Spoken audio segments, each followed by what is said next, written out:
Hi everyone, my name is Natalie. Today I'm going to do an announcement video, recommendations, and TBR all in one video, and that is to talk about Nonfiction November 2020.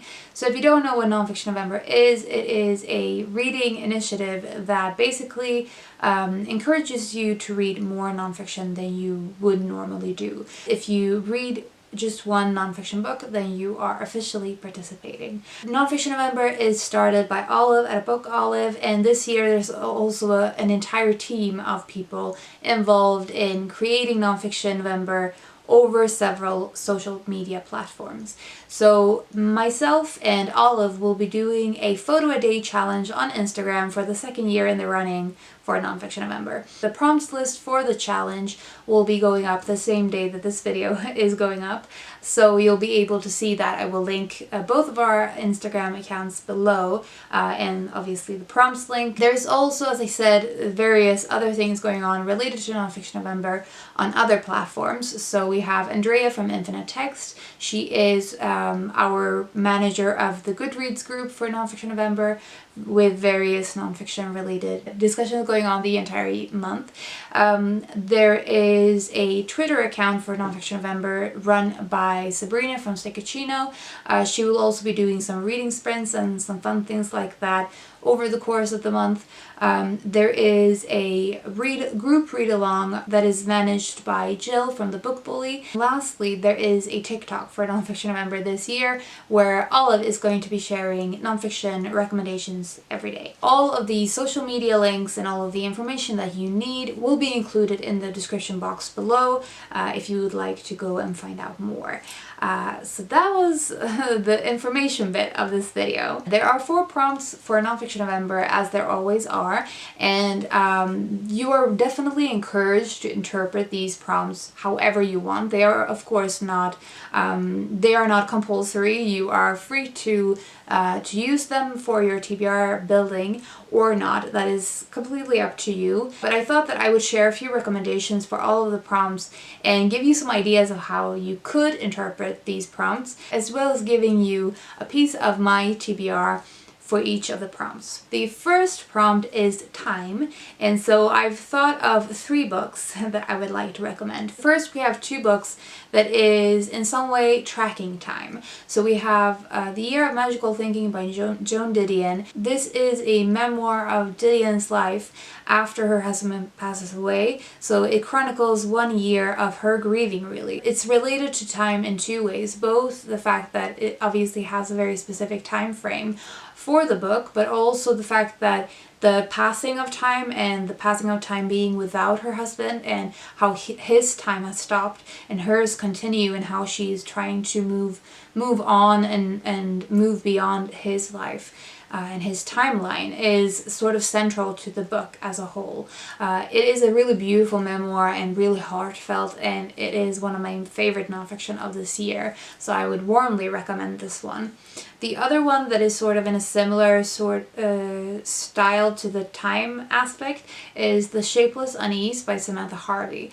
This is a memoir about insomnia and the author sort of struggling with sleep and with the politics of our current times, with personal struggles with writing, with her writing career, various things. But the timing aspect is sort of the fact that time continues to move even if you are not actively sort of experiencing it, or even if you're standing still, time keeps passing. So that is sort of a central feeling again. And especially when she's having trouble sleeping and she's just feeling the minutes go by when she's not sleeping. And so it's this sort of dreadful sense of time, I think. That was a really interesting exploration, in my opinion, and definitely feels like a timely book for this entire year. The other way that you could interpret time in the time prompt is the measuring of time, because obviously time as a concept isn't something that is like, it's a construct, of course. So a book that made me really think about the constructive aspect of time is The Human Cosmos, A Secret History of the Stars by Joe Marchant. So while I'm filming this, I'm still currently reading this, but there's an entire chapter talking about how we measure time in the sense of specific weekdays, specific hours of the day, how clocks were invented and how they have progressed up until the current era when clocks is something that everyone has access to, and of course that has not always been the case. In the book it also sort of discusses a little bit of the efficiency aspect of deciding to measure time in this specific way being related to efficiency, and of industries becoming more central to everyday people's lives. It also talks about time in the sense of navigation and the measuring of time through movement. I've been really enjoying reading this one. It's a general book on how humans have used stars for various things in our lives over history, and it's fascinating, so I wanted to mention this one as well. The book that I have on my TBR for this prompt is Entangled Life: How Fungi Make Our Worlds, Change Our Minds, and Shape Our Futures by Merlin Sheldrake. This is a book about fungi, obviously, and the reason I thought of this is because when you start reading about trees or fungi, you come across this concept called deep time. Basically that they have, or trees and fungi live in a different pace of life, a much slower pace obviously than humanity do, and also a much longer time period. So in a sense their current life is sort of building upon old memories. So it's this sense of deep time within the living organism, and it's a really interesting for me concept, and completely different as sort of a contrast to human ways of measuring time and of dealing with time passing. And so this is high up on my TBR, and I thought that it would be perfect. The next prompt is movement. So first of all, the most obvious, I think, idea of movement would be travel. And I've actually done an entire video talking about travel related writing recommendations that I have in connection with Springathon earlier this year, so I will link that video below. But the other way that I thought of movement in terms of this prompt and interpretation would be immigration. And so the one that I wanted to recommend for that is They Called Us Enemy by George Takei. This is a graphic nonfiction that I read in the beginning of the year, actually a graphic memoir of Takei growing up in the US as a Japanese American, and how, especially during the Second World War, how many injustices he experienced as a Japanese American and as a second generation immigrant, especially related to identity and how he felt himself to be an American, and how the US didn't always respond with as much kindness back. And so it is a beautiful memoir in this graphic form. It shows some parts of the Second World War narratives that might get overlooked in the grand scheme of things. And I think it would be a perfect book to read for this prompt. The other one I wanted to mention as a possible way of interpreting movement is political movement. So I thought of Say Nothing. It feels like it is sort of one of a kind in this sort of in this history of the IRA that I haven't really seen anything of this scope. Telling the story of so many individuals and so many players in this movement and what they were fighting for, what sort of ideas they were coming from, and also kind of the results of their actions. Thought it was really well executed, and you can tell the author has done so much work to create this historical document, really. And I thought that it would be perfect for the movement, as I said, as a political movement that is quite overlooked in European history. The book that I have chosen from my TBR for the movement prompt is The Stopping Places, A Journey Through Gypsy Britain by Damien Lebas. So this is basically Damien Lebas following his ancestors' trail. Damien sets out on a journey to discover the stopping places, the old encampment sites known only to travelers. So travelers is with a big T. So I think it is like Romani heritage that he has, and that he decides to follow his ancestors. So it's both travel in the sense of actual movement, and also sort of traveling back in time to his roots, and and reconnecting with his family legacy. I think it will be fantastic, and it's been on my TBR for a while as well, so I would love to read this one this Nonfiction November. The next prompt is buzz. So I started with an interpretation of buzz as in hyped and awarded, and so I wanted to recommend Know My Name by Lotte Möller. Of course, you probably have heard of this one. It's been very popular since it came out, and for good reason. It is definitely a really strong memoir. This one is talking about Lotte Möller's experience of sexual assault and her going to court with this case, and all of the legal procedure of being a victim of sexual assault, as well as sort of she also looks at the broader system of justice and the injustice in the experience of a victim, and how easy re-victimization happens in the system because of the way that it is structured.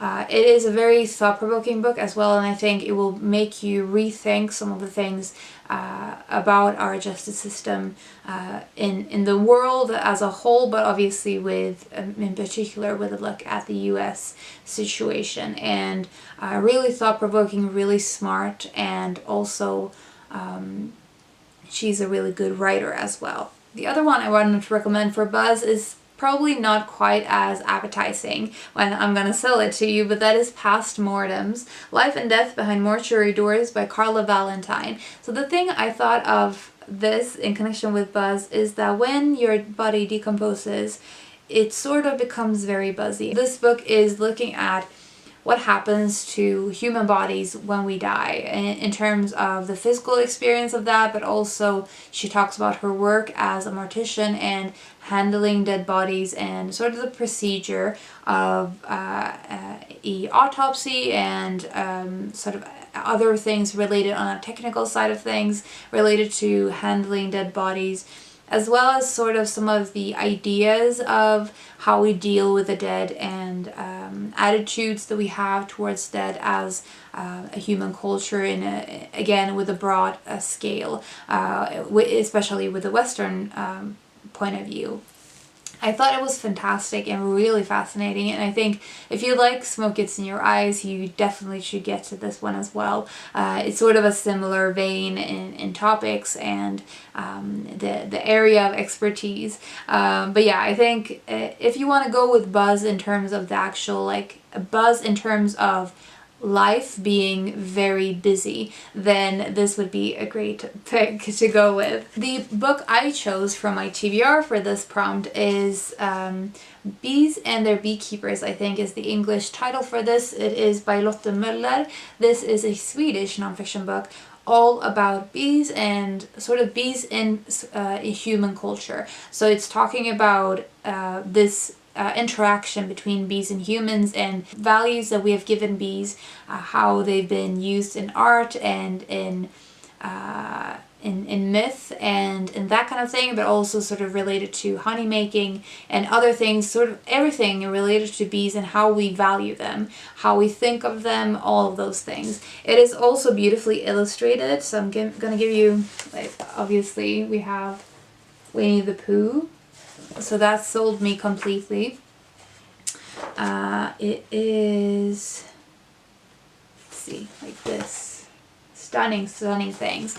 And this came out in the English translation in September. I'm really excited to get to another bee book. The last prompt for this year's Nonfiction November is discovery. So I have two ways of interpreting this. The first one is self-discovery. So any books really that is the author trying to sort of deal with various things related to their lives, especially confronting death or pain. The first book that I thought of is The Magical Language of Others by E.G. Coe that I read in September, and this is especially talking about or sort of confronting violence, trauma, pain, and personal struggle, and especially the combination of that in important relationships. So in this book, E.G. Coe looks at her relationship with her mother in particular, and also looks into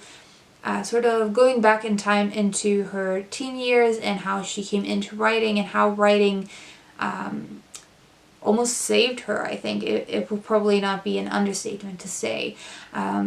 It meant so much for her to start writing poetry, and so in a sense this entire book is an exercise in self-discovery. The other book I want to talk about in terms of self-discovery is I Am by Maggie O'Farrell, 17 Brushes with Death.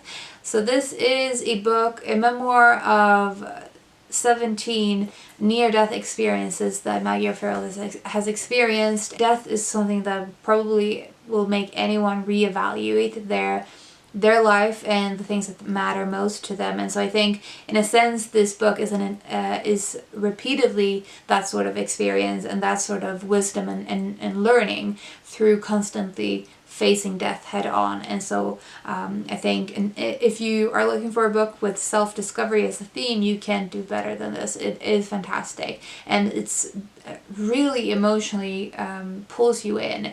I don't easily cry to books, but the first chapter of this had already put me into tears, so that is how strongly it hit me. Of course, in general, discovery is something that is so related to science, any form of science, but the one I wanted to specifically recommend is The Fossil Hunter by Shelley Emmeling. This is a book about Mary Anning, who was a fossil hunter. She did a lot of important work that changed our ideas of evolution. So basically she found so many fossils of dinosaurs and other fossils of various life forms that was the foundation on which scientists of the time, geologists of the time, built their theories that showed or proved evolution.